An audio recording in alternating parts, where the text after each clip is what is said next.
రామగుండం నియోజకవర్గం పాలకుర్తి మండలం తక్కలపల్లి గ్రామంలో గురువారం రోజున ఉదయం ఉపాధి హామీ కూలీలకు గ్రామ ప్రజలకు పెద్దపల్లి పార్లమెంట్ బీఆర్ఎస్ ఎంపీగా కొప్పుల ఈశ్వర్ కారు గుర్తుకు వేసి భారీ మెజారిటీతో గెలిపించాలని రామగుండం మాజీ శాసనసభ్యులు కోర్కంటి చందర్ కోరారు. ఈ సందర్భంగా ఆయన మాట్లాడుతూ, ఈ పార్లమెంట్ ఎన్నికలలో మనకు ప్రశ్నించేటువంటి నాయకులు కావాలి. ఇలా మేము కొట్లాడడానికి సిద్ధంగా ఉన్నాం. మీ పక్షాన ఇచ్చినటువంటి హామీని ఇదే ముఖ్యమంత్రి రేవంత్ రెడ్డిని ఇక్కడ ఉన్నటువంటి ఎమ్మెల్యేను మేము అడుగుతా ఉన్నాం. మీరు ఆ రోజు 2000 నుంచి 4000 రూపాయలు చేస్తా ఉన్నారు కదా. ఇలా తల్లులకు 5 నెలలు అవుతున్నది. మరి 5 నెలల్లో 10,000 రూపాయలు మా తల్లులకు అకౌంట్ లో పడేది కదా. 10,000 రూపాయలు వాళ్ళ అకౌంట్ లో వేసి ఇలా నువ్వు ఓటు అడుగు అని చెప్పేసి నేను డిమాండ్ చేస్తా ఉన్నా.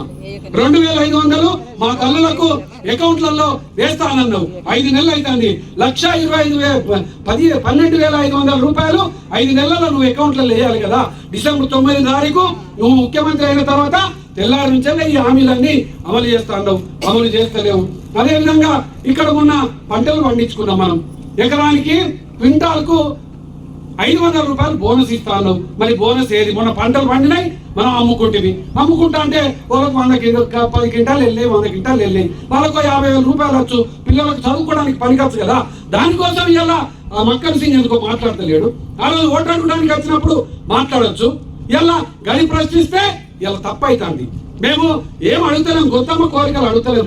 ప్రజలను మీరు నమ్మిచ్చిర్రు, ప్రజలకు ఆశ చూపిర్రు, ప్రజలు మీకు ఓట్లేసిర్రు. ఓట్లేసినటువంటి ప్రజలను మోసం చేస్తే ప్రజలు ఇలా ప్రశ్నించకపోవచ్చు. నాయకత్వం మాకున్నది. మేము ప్రశ్నించేటోళ్ళం తప్పకుండా ప్రశ్నిస్తాం. మమ్మల్ని జైల్లో పెడతారా, కొట్లాడతారా మాతోని? మేము అన్నింటినీ కూడా సిద్ధపడ్డటం. ఆ రోజు తెలంగాణ కోసం ఇదే కాంగ్రెస్ పార్టీ మీద కొట్లాడిన వాళ్ళవి. మోసం ఎన్ని రోజులు చేస్తారు? అదే డిమాండ్ చేస్తే అది తప్పుగా పరిగణించడం అనేది సరి అయింది కాదు. రేపటి కాలంలో మాకు ఒక బలం కావాలి. ఇలా నేను ఎమ్మెల్యేగా లేను. ఒక ఎంపీ మనకు బలం ఉంటే, బీఆర్ఎస్ పార్టీ ఎంపీ ఉంటే మమ్మల్ని ఏ ఇబ్బంది పెట్టినా, రేపు పోలీస్ స్టేషన్లో పెట్టినా, మీకోసం కొట్లాడుతున్నప్పుడు ఇబ్బందులైనా కూడా మాకు కొంచెం బలం ఉంటది. కాబట్టి ఈసారి మీరందరూ కూడా ఎంపీకి కారు గుర్తుకు ఓటేయాలని ప్రత్యేకంగా విజ్ఞప్తి చేయడం కోసమే ఇక్కడికి రావడం జరిగిందని ఈ సందర్భంగా అక్కలకు చెల్లెలందరికీ కూడా తెలియజేస్తూ, ఇలా ప్రశ్నించకపోతే ఏది చేసేటువంటి పరిస్థితి లేదు. కొట్లాడకపోతే ఏది జరిగేటువంటి పరిస్థితి లేదు. అందుకోసమే కేసీఆర్ గారు బస్సు యాత్ర మొదలు పెడితే ఇలా బస్సు యాత్రకు బంద్ పెడుతున్నారు, అనేక ఇబ్బందులు పెడుతున్నారు. ఏ ఇబ్బందులు పెట్టినా మేము ఆనాడు ఈ తెలంగాణ కోసం పదవులు లేని రోజే తెలంగాణ కోసం కొట్లాడిన వాళ్ళం. మీరు గొప్పగా 5 ఏళ్ళు మాకు అధికారం ఇచ్చిండ్రు. మీకు న్యాయం చేయడం కోసం ఇక్కడ అన్ని బిల్డింగ్లు కట్టాము, రోడ్లు వేసినాము, అన్ని విధాలుగా చేసాం. మేము తక్కలపల్లి నుంచి ఇక్కడికి రోడ్డు మేము 1,00,000 కోటిన్నర మేము పెడితే దాన్ని కొబ్బరికాయ కొట్టుకుంటా మా గురించి వ్యతిరేకంగా మాట్లాడుతాం. మీరు చేసుకోండి, మేము వద్దంటలేము. మీకు ఒక అవకాశం ఇచ్చారు ప్రజలు, అభివృద్ధి చేస్తామని. రైతు బంధు పథకాన్ని 10,000 నుంచి 15,000 చేస్తామని, మహిళా సోదరిమణులకు 2,500 అకౌంట్లలో వేస్తామని, 500కే గ్యాస్ కనెక్షన్ ఇస్తామని, అదేవిధంగా 1,00,000 రూపాయలు కేసీఆర్ గారు రుణమాఫీ చేస్తే మేము 2 లక్షలు చేస్తామని హామీ ఇచ్చిండ్రు. ఈ విధంగా కళ్యాణ లక్ష్మి 1,116 కేసీఆర్ గారు ఇస్తే తులం బంగారం ఇస్తామని అన్నారు. ఇట్లా హామీలు ఇచ్చిండ్రు. హామీలు ఇచ్చడం అంటే ఎవరికైనా పెడతా అంటే ఆశ. అందరూ కూడా ఆశపడ్డారు. ఏమని? అయ్యో కేసీఆర్ కంటే గొప్పగా చేస్తారు కావచ్చు, వీళ్ళు గొప్పగా చేస్తారు కాబట్టి వీళ్ళకి ఒకసారి ఓటేద్దామని పేరుసారి ఇక్కడ ఎమ్మెల్యే మక్కన్ సింగ్ ని గెలిపించారు. ఇక్కడ ఉన్నటువంటి రేవంత్ రెడ్డిని కూడా ముఖ్యమంత్రిని చేశారు. అసెంబ్లీ స్టార్ట్ అయిపోయింది. అసెంబ్లీలో కేటీ రామారావు గారు, హరీష్ రావు గారు మాట్లాడారు. మీరు అన్ని హామీలు ఇచ్చారు.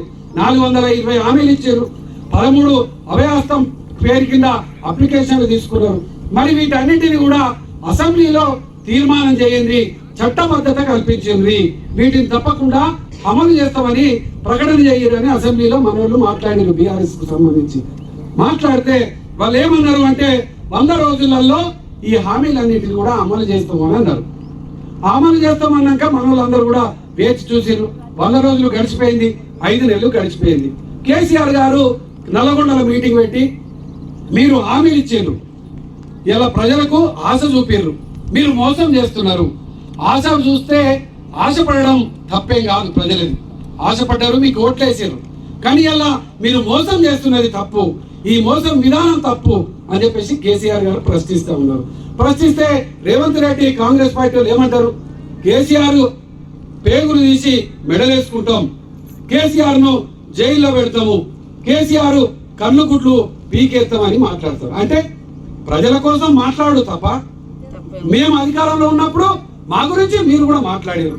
ఇవాళ మీరు అధికారంలో ఉన్నారు కాబట్టి మీరు ఇచ్చినటువంటి హామీలను నెరవేర్చాలని మేము అడుగుడు తప్ప, మేము అడిగితే కోరికం చెందారు అది చేస్తాండు ఇది చేస్తాడు ఇది చేసిండు అది చేసిండు అని లేనిపోని ముచ్చట్లన్నీ మాట్లాడతారు. ఇప్పటికి కూడా అప్పుడు మాట్లాడారు, ప్రజలు నమ్మిర్రు, మాకు ఓట్లు వేయలే, దాన్ని మేము స్వీకరిస్తున్నాం. అయ్యో ఒకసారి గెలుస్తాం ఒకసారి ఓడిపోతాం, ఓటమి గెలుపుల కోసం మేము బాధపడేటోళ్ళం కాదు. ఈ 14 ఏళ్ళు ఈ తెలంగాణ కావాలని కొట్లాడిన వాళ్ళం, 14 ఏళ్ళు కొట్లాడితే 120 కేసులైనా మోసిన వాళ్ళం, 45 రోజులు జైల్లో ఉన్నా కూడా ప్రజలు కోరుకుంటున్నారు, ప్రజలకు న్యాయం అవుతుంది, ఈ తరం ఎట్లాగో ఇబ్బంది పడ్డది, రాబోయే తరం అన్నా బాగుపడుతుందని కొట్లాడినాం, తెలంగాణ కోసం కొట్లాడినాం, తెచ్చినాం.